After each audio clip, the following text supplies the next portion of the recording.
O que empreendedorismo tem a ver com cristais quase periódicos? Esse homem, o Prêmio Nobel de Química de 2011, Dan Shechtman, foi o cientista israelense que observou pela primeira vez os tais quase cristais, estruturas que não repetem padrões. A forma que predomina na organização dos átomos é o pentágono, mas há uma irregularidade que lembra dos mosaicos islâmicos medievais, como os da Alhambra, em Granada, na Espanha. Quando Shechtman fez a descoberta, cientistas desdenharam.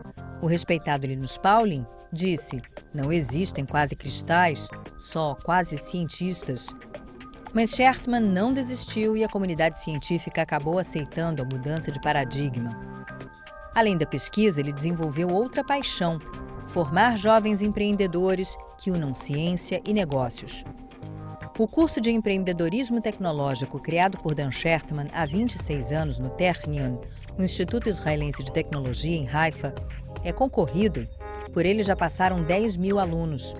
Se Israel é considerado a nação dos startups, não é exagero dizer que em parte isso se deve a esse professor de 71 anos. Ele esteve no Brasil e conversou com a Globo News. Essa é a entrevista que você vê agora, no Conta Corrente Especial. Professor Shechtman, 26 years ago, you instigated a course, Technological Entrepreneurship, which you call your baby. You've said in interviews that what drove you was the fact that it was something important for your country, and the initiative ended up being stimulated by the growth of Israeli high-end products exports. So, if Israel became the startup nation, can we say it's partly thanks to you and your classes? I hope so, but I don't have the data. But the time coincides. You see, I started the class indeed 26 years ago, and the idea was the following.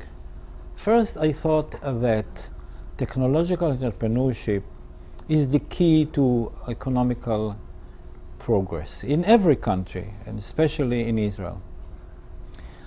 Then I noticed that in my university, the Technion, as well in other universities, they do not teach the would-be entrepreneurs how to become an entrepreneur. But the message from the Technion was something like that. You will be so good that when you graduate, everybody will want to hire you. The Technion didn't say that, but this was in the air. And I said, you'll be so good that when you graduate, and maybe several years later, you'll open a startup, employ yourself, maybe a few more people, and then grow from there. And technological entrepreneurship is extremely important, not only for Israel, of course, but for the whole world, and I can discuss it later on. You say very often that technological entrepreneurship is a way to achieve peace, but in a country like Israel, the military has an important role in the education, the formation of future entrepreneurs, because the military service is mandatory and it gives the discipline, the teamwork, a notion, right? Besides, much of the research that is made by companies and by the government is made in partnerships with the military. So don't you see a contradiction in there? In many countries, they buy the high tech. In Israel, we make the high tech, civilian and military. And it is true that graduates from the military who served in elite design unit, elite machine building units, when they come out, they are experts. They are top people on a world class. And many of them have great ideas and they open startups.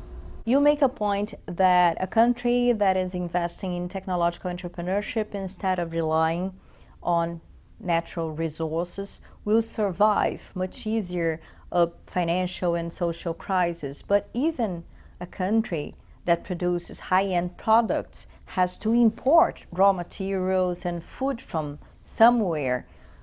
So doesn't someone have to be exporting natural resources anyway? See, if a country relies only on natural resources, such as many Arab countries, as an example, not Israel or Brazil, Arab countries, they sell oil. But the oil will disappear one day. And long before it will disappear, tribes will start to fight over the diminishing resources. And there will be terrible local wars, because all these countries, or most of these countries, are tribal society. The loyalty is to the tribe. The state is artificial. And the tribes will start to fight each other. And terrible wars will start. And millions of refugees will start leaving the countries and going to the better places in the world, mainly Europe, or example, and in Israel. And if you think it's theory, it already started. It has already started. Millions of refugees do leave their countries. There are terrible wars, and people fight over the exhausting resources. So, what is the solution? In my opinion, the solution is technological entrepreneurship. Every country should promote technological entrepreneurship. How do you do that? You do it first in technological universities, because the graduates, the engineers, the scientists, are the people who will make the startups. So teach them how to do that. And this is how I started my class 20 years ago. Is it true that the ideal startup has to have at least 3 people, a geek, a financial wizard, and a generalist manager? This triumvirate, or this triple, the 3 people are needed. Yes, you need a manager, you need a visionary, and you need a finance marketing person. Marketing is extremely important. Most engineers do not understand that. They think that if they design the best fax machine in the world, everybody will buy it. A fax machine with 100 functions, everybody will want it. And I tell them, no, no, no. The boss can operate only 1 function on the fax machine, and the secretary 2 functions. They will never use 100 functions. And if it costs more, they will not buy it. No. The marketing person will tell the engineers what he can sell, and the engineer will design that. The number of Israeli companies listed at the NASDAQ and the number of international companies which have R&D units in Israel, particularly in Haifa, are just amazing. So there is a parallel between Israel and the Silicon Valley, although you've said in previous interviews that Israel didn't try to emulate the valley because things happened bottom up in Israel, not top down. Anyway, how do you see this comparison? What are the differences and the similarities between Israel and the Silicon Valley? Well, the United States is a large country, Israel is a small country, but the concentration of startups in Israel, not only Haifa, also Herzliya, leciona, there are several other centers in Israel which are high-tech centers. So there is a lot of similarities. You see, the most important thing regarding technological entrepreneurship is, first of all, education, free market economy. And the United States and California have a good example of free market economy. Israel also has a free market economy. This is essential. Startups cannot flourish if the control is too tight. And you are right, startups grow from bottom up. They are not designed by the government. The government must help.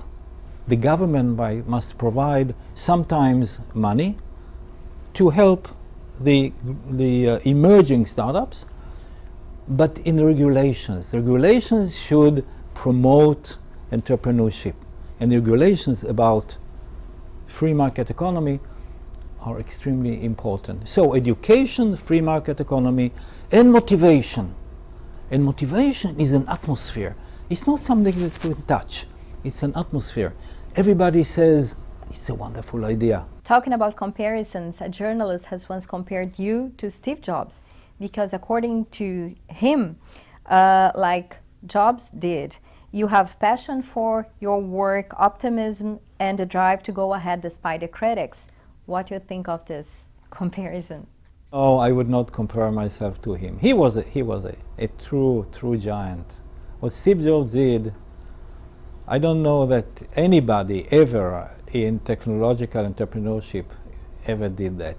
No. But you won the Nobel Prize anyway. But anyway. Well, I am in academia. This is a different story. But I don't see, when you talk about technological entrepreneurship, not about the Nobel Prize, technological entrepreneurship, he was a true giant. Is it true that failure is regarded as something important in Israel very differently from what happens in the Far East, in the Chinese, Japanese, and South Korean cultures?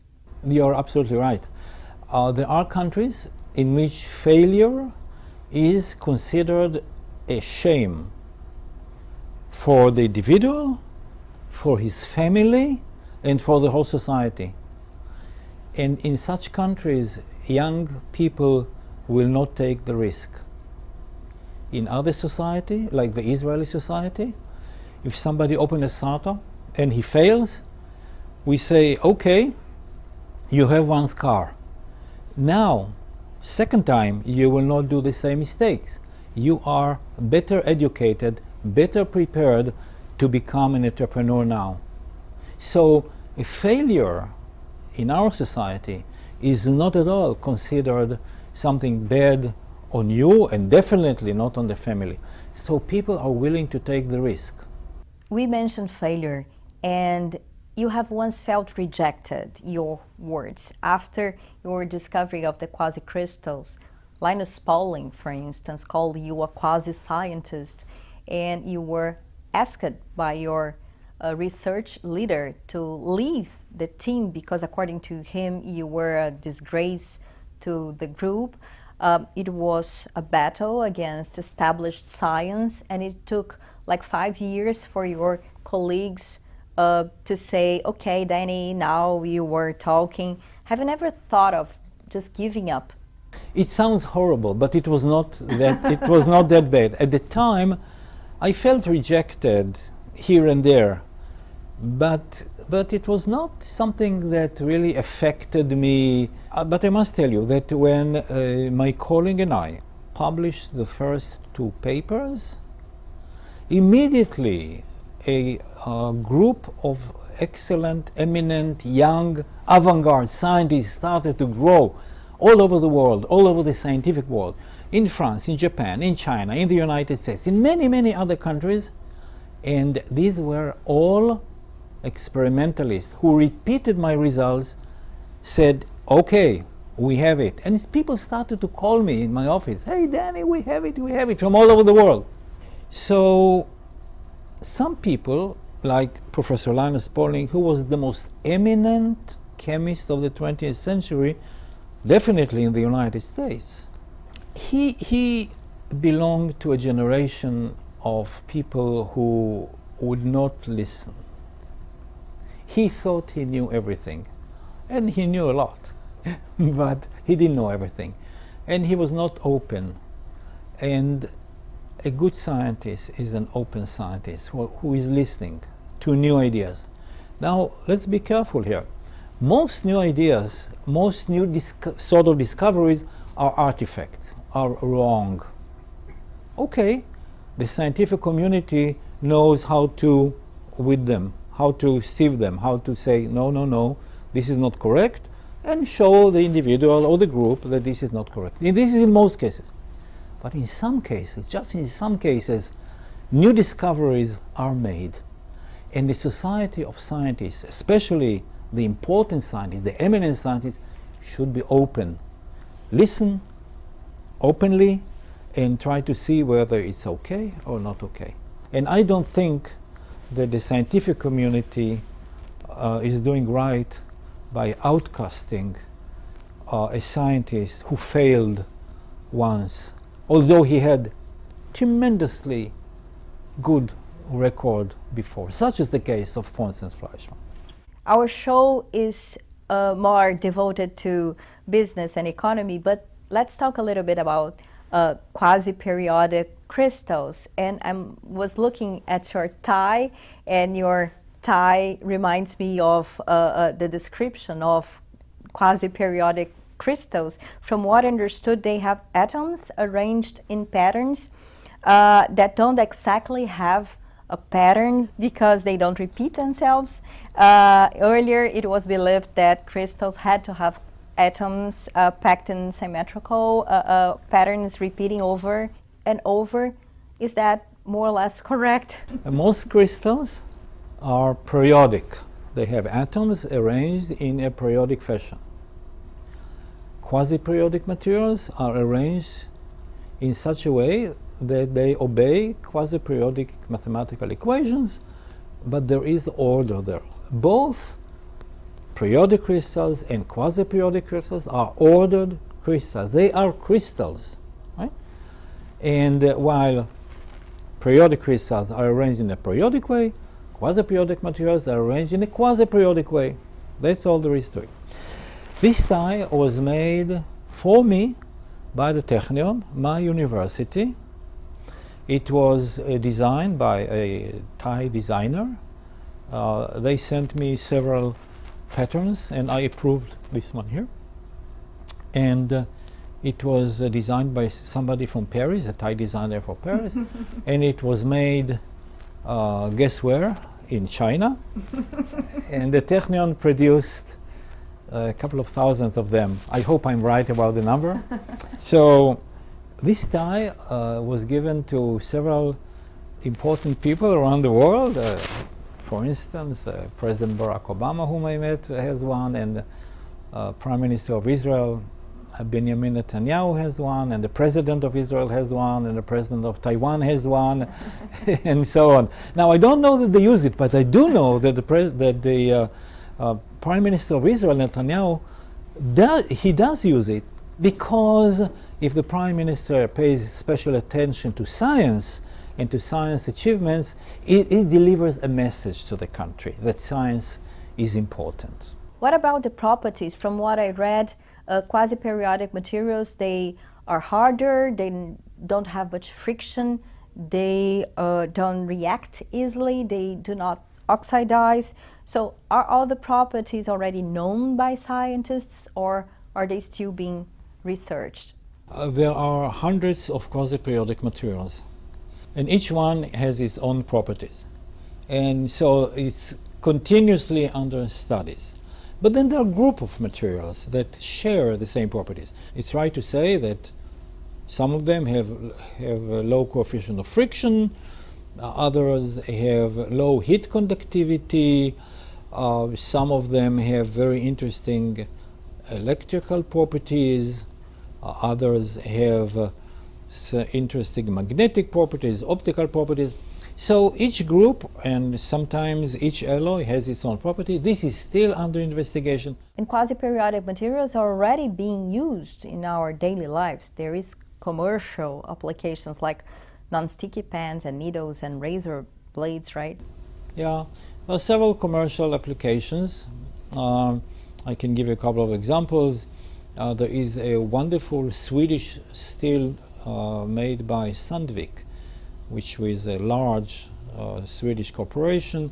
They make many products, among them special steels, and one of those steels is a stainless steel, and it is extremely strong and ductile. That means that you can form it, and this steel is strengthened by very small quasi-periodic particles. So they still derive its properties from the quasi-periodic particles.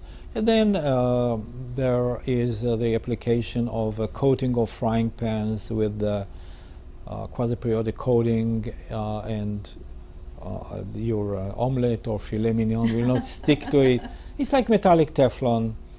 And then there are several other properties. Is it true that you've read at an early age The Mysterious Island by Jules Verne about 25 times? So has Cyrus Smith, one of the characters, been your role model? It's an amazing story.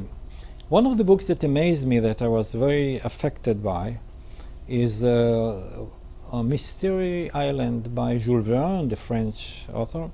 And in that book there are 5 figures of people, and later on 6.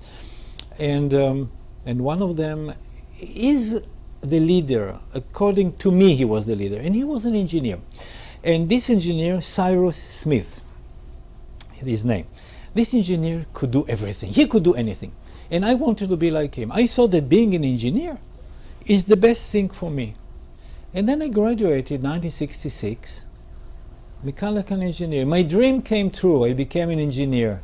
And then I could not find a job. 1966 was a bad year in the economy of Israel. There was a big recession, and I could not find a job. So I said, well, you know, I will do my master's degree for 2 years, and after 2 years I will find a job. And in 2 years I did find a job, but then over the 2 years of my master's degree, I fell in love with science and decided to stay in science. So this is a story.